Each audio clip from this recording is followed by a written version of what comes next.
Alright, I'm back with another Destiny 2 video. It appears that this is the last week of story developments for Season of Defiance. We know how attached seasons to expansions usually go, and they are not generally as long as normal seasons, which usually run around 8 weeks or so. And then they have some sort of concluding quest, usually right before the next season starts. This time around, it does not appear to be what's happening here. This is week 5, I think, and like the actual, 50-step quest line or whatever it's called, I don't remember the name, is done today. And, well, I don't know if there is some sort of concluding quest at the end of this. We are done with story stuff for the time being. I think I have one more radio message to listen to. Like, I keep going to the farm, and there isn't the last one to listen to yet, so I'm not sure if that bugged out or if it's coming later, but everything else seems to be pretty much done. And guess what? There was not some big revenge mission today. There was not really any mission today. It was just the only objective was go and kill Shadow Legion, bonus progress for doing it in Defiant Battlegrounds, which just took one Defiant Battleground, which is the one I'm running here. And you will see my fun deaths to arena hazards. And that was it. Then you come back, you talk to Zavala, you talk to Mara, you listen to the Mara Crow radio message, and that's it, you're done. Really good voice work this week. You know, I'm not necessarily, the quest line itself, like, it would have been nice, I guess, to have like a real custom quest for this, but whatever. I don't really even understand who we're supposed to be seeking revenge on anyway, so I'm not really sure how that was supposed to be structured in the first place, although I doubt this is the last of the kind of Crow revenge story for Amanda, at least for, maybe it'll continue in the future. As for voice work, really, really powerful performance from Lance Reddick this week as Zavala, which is always tough given his recent passing. He is standing by a statue of Amanda, kind of where they had her little funeral thing. I guess it's her gravestone, maybe? I'm not 100% sure. But he gives a really kind of touching speech about loss, and it really seems like he is essentially entirely lost faith in the Traveler, and maybe the Light by proxy, where he talks about like how all these paths just lead to death, whether it's Cade or his family, and now Amanda, and the Traveler just never does anything, and the only thing the Traveler has done recently is give the light to the Hive and apparently die at the hands of the Witness, even though who knows if it's actually dead. And he seems to be getting pretty fed up with the Traveler, which, I don't know, I think we can all relate to. Mara, before all this, there's a Devrim conversation that's pretty good about how he just feels like exhausted, but he just like has to get back to killing Shadow Legion anyway.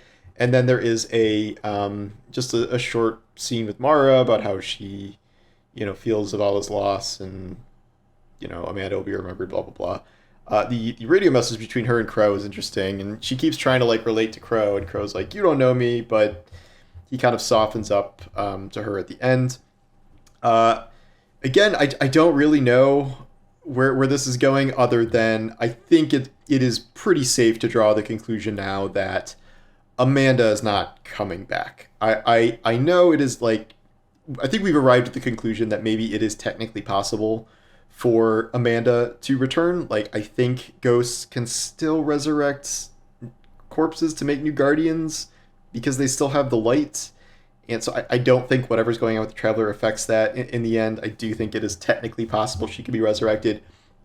I just don't think this is a story decision Bungie is going to make, even if it's possible. Like, it is possible that I guess we can build a new Cade 7 and restore his memories from backup and whatever exo, light magic. It's probably possible to bring Cade back, but A, he is a character that made him say he didn't want that, and then B, like, they wanted to write him out as like a narrative beat, and he's not coming back. The Crow thing was unexpected because Crow's a villain. They did this whole arc where he's a hero.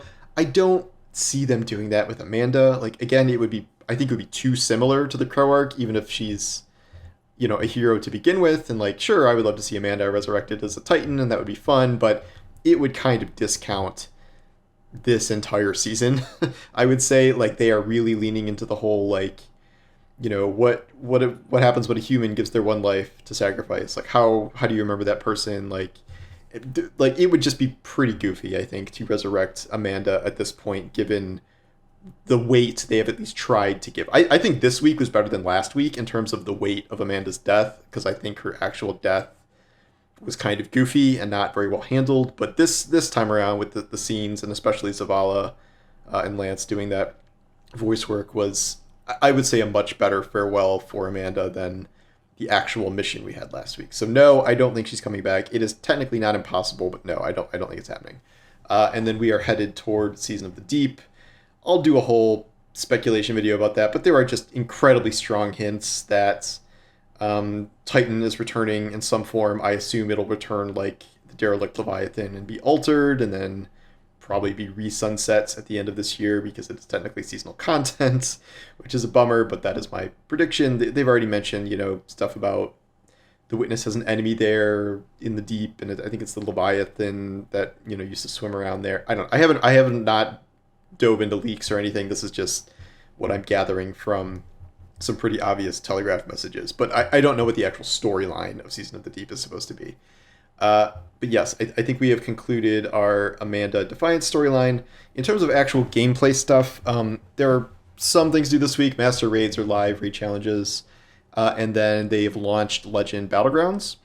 I don't really know the purpose of doing Legend Battlegrounds other than it gives you a pinnacle, and it is one thing you need to do for the seasonal title, and you either need to do this or Avalon on Legends to get to the next. I think it gets to level 8.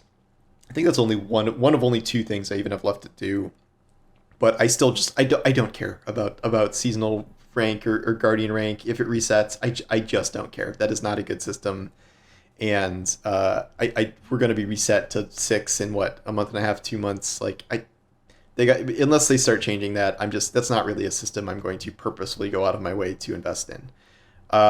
So going forward, we have now entered the sort of dead zone here where, unless there's some sort of big surprise they have planned or some, giant ending narrative beat to conclude the season, it's just sort of business as usual. Focus on what you want to focus on, play PvP for fun, or grind trials, or grind the next Iron Banner. My thing I usually do is I try to craft all the weapons and level them to 20. I'm still working on that. I got all the Defiance weapons a while ago because those were pretty easy to get and focus.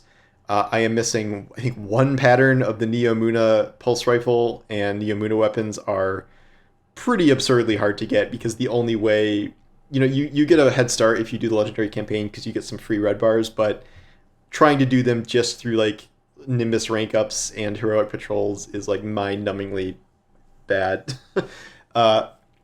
So that is like the last thing I have to do. I don't know if I'll level all of them.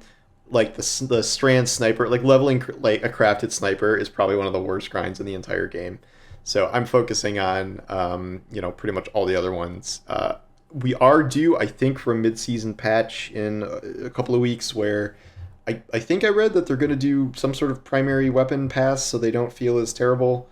I wrote a big controversial article this morning about legend difficulty and legendary difficulty, which are 2 different things that are confusing, and how bad most legend content feels. This, of course, has split people between the get good crowd, where people are just complaining that things are too hard and people want everything to be easy, and then the people that are like, no, actually this does suck to some extent. I'm not going to go into that whole thing here. Maybe later in the week I'll kind of revisit it, but this week I just wanted to focus on the actual story developments and what's new in the game this week, and you can read that article and either agree with me or yell at me on Twitter after that. But yeah, so I'm just going to do some cursory grinding. There's the pinnacle grind still, I guess, but part of the difficulty conversation is that the pinnacle grind feels pretty pointless, given that once you're 1820, you're sort of capped at power level mattering really at all, outside of some very select content. So kind of a weird place for power gains as we get here. And they said they're doing a larger overhaul of power in Lightfall, and we seem to be in this sort of weird transition phase of some set difficulties, some power grind, and it's not really in the best places right now. So anyway, that is my take on things for today, and thanks for watching. I will talk to you soon. Take care.